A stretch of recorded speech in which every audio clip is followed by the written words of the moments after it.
Hola, buenos días. Mi nombre es Silvia Vilar y soy doctora internacional en Derecho por la Universidad Jaume I de Castellón de la Plana, en España.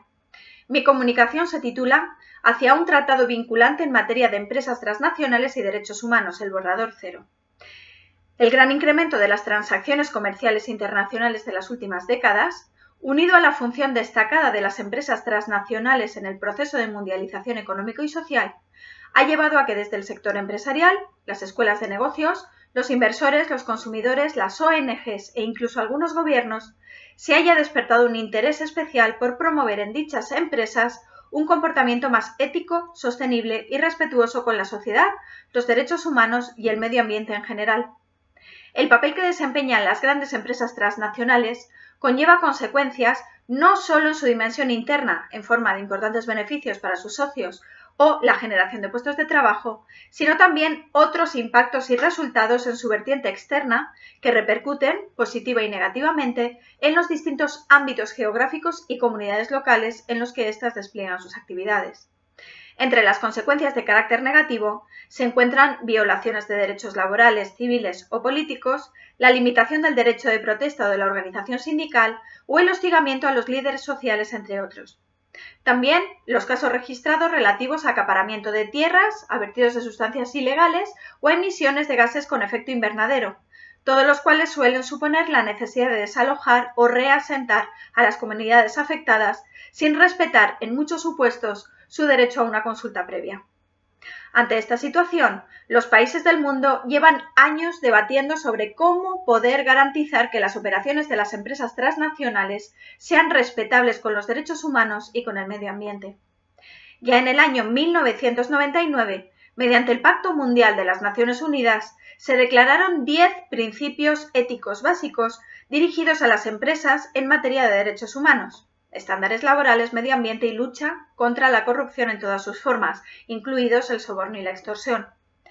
Las empresas firmantes del pacto se comprometían, en primer lugar, a integrar en su gestión empresarial los principios del Pacto Mundial, en segundo lugar, a publicar informes anuales de progreso, voluntarios y unilaterales sobre dicha implementación, y en tercer y último lugar, a apoyar públicamente el Pacto Mundial y sus principios a través de, por ejemplo, comunicados de prensa o discursos. Sin embargo, no se creó ningún mecanismo para la supervisión del cumplimiento de estos compromisos. La sociedad internacional cada vez está más convencida de que ni la adopción de iniciativas voluntarias, ni los escasos textos de carácter internacional que atribuyen algún tipo de responsabilidad directa a las empresas, ni la implementación de medidas a nivel nacional son suficientes para regular las conductas de las empresas en sus actividades transnacionales. El 16 de junio de 2011 se aprobó en el seno del Consejo de Derechos Humanos de las Naciones Unidas la Resolución 17/4 titulada Los derechos humanos y las empresas transnacionales y otras empresas, resolución dirigida a la prevención y remedio de las consecuencias adversas que las actividades empresariales supongan en los derechos humanos, y además constituye un hito en el proceso de construcción colectiva de una ética global de las empresas en materia de respeto de los derechos humanos. Pocos años después, en el 2014, el Consejo de Derechos Humanos de las Naciones Unidas aprobó la Resolución 26/9 por la que estableció un grupo de trabajo intergubernamental de composición abierta con el mandato de elaborar un instrumento jurídicamente vinculante para regular las actividades de las empresas transnacionales y otras empresas en el derecho internacional de los derechos humanos. Pese a que desde hace años se ha venido trabajando en esta materia, es precisamente esta resolución la que ha marcado un verdadero inicio de trabajos conducentes hacia una efectiva consecución de un instrumento internacional vinculante con estas características. En la aprobación de la resolución se tuvieron en consideración los propósitos y principios contenidos en diversos textos asociados con el reconocimiento de los derechos humanos en el ámbito internacional, como la Declaración Universal de Derechos Humanos, el Pacto Internacional de Derechos Económicos, Sociales y Culturales o el Pacto de Derechos Civiles y Políticos, entre otros. Así también, como distintas resoluciones adoptadas en el seno del Consejo en materia de derechos humanos y empresas transnacionales, teniendo también en cuenta la labor realizada por la Comisión de Derechos Humanos y el impacto de carácter positivo o negativo que la labor de las empresas transnacionales puede suponer en las distintas comunidades que residen en los territorios en que dichas empresas despliegan su actividad. Los procesos de negociación de los tratados suelen ser complejos y se extienden en el tiempo, ya que además de cuestiones de carácter meramente jurídico, se debaten y revelan otro tipo de aspectos que tienen más que ver con los juegos políticos y con la diplomacia que con el derecho internacional público propiamente. Sin embargo, pese al notable avance que supone la adopción de una resolución de este tipo en el seno de las Naciones Unidas, es importante no olvidar que su aprobación fue posible por tan solo 20 votos favorables frente a 14 en contra y 13 abstenciones, perteneciendo la mayoría de los votos contrarios a los países más fuertemente industrializados y con mayor peso político y económico en el panorama internacional, como son los Estados Unidos de América, Alemania, Reino Unido, Francia, Italia, Irlanda o Japón, frente a votos favorables de India, Congo, Cuba, Filipinas, Pakistán o Vietnam, entre otros. Si los países que votaron en contra no cambian su postura y aprueban el futuro proyecto, este puede quedar en papel mojado, sin una verdadera aplicación a nivel práctico del mismo, ya que de estos estados provienen las empresas transnacionales de mayor repercusión en el panorama internacional.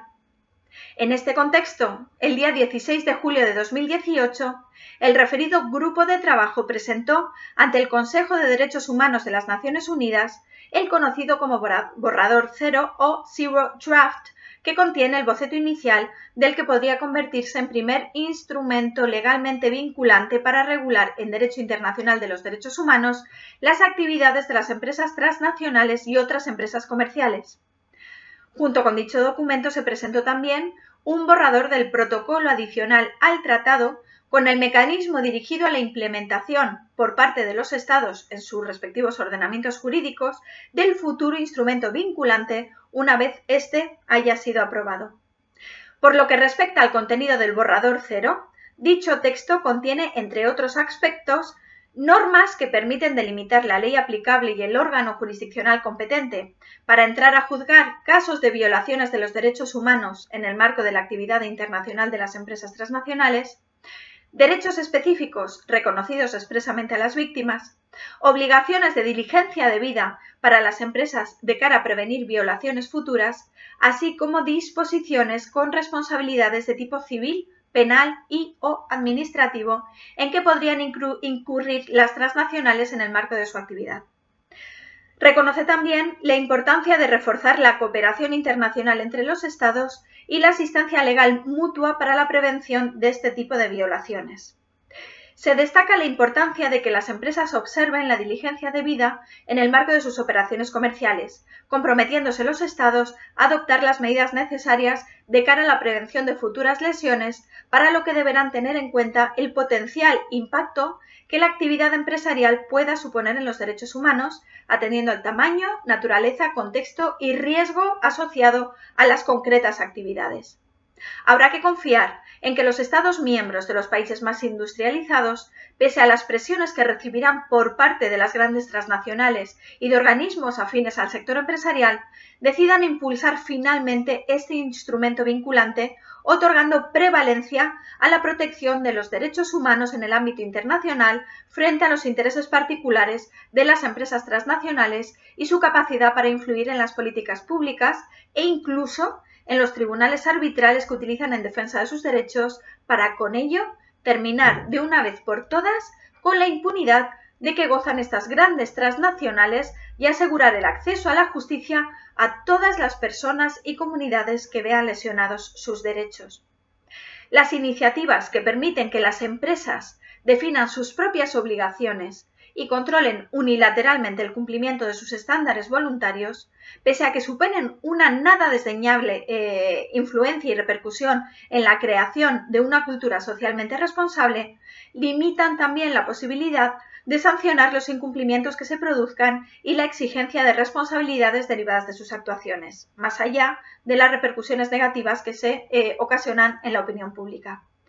Los gobiernos nacionales deben anteponer el respeto a los derechos humanos frente a los intereses propios de las empresas transnacionales y las instituciones internacionales deben gozar de una verdadera independencia frente a las presiones procedentes de estas corporaciones para con ello lograr alcanzar la aprobación de normas de observancia obligatoria en el plano internacional que puedan ser supervisadas y sancionadas en caso de incumplimiento.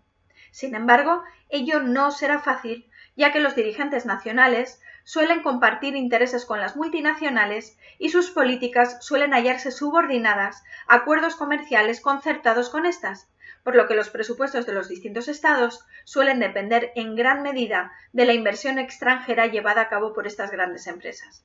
Supone un avance fundamental haber conseguido elaborar un borrador de este tipo en el seno de las Naciones Unidas, pero también es muy importante no olvidar que su aprobación será sumamente complicada.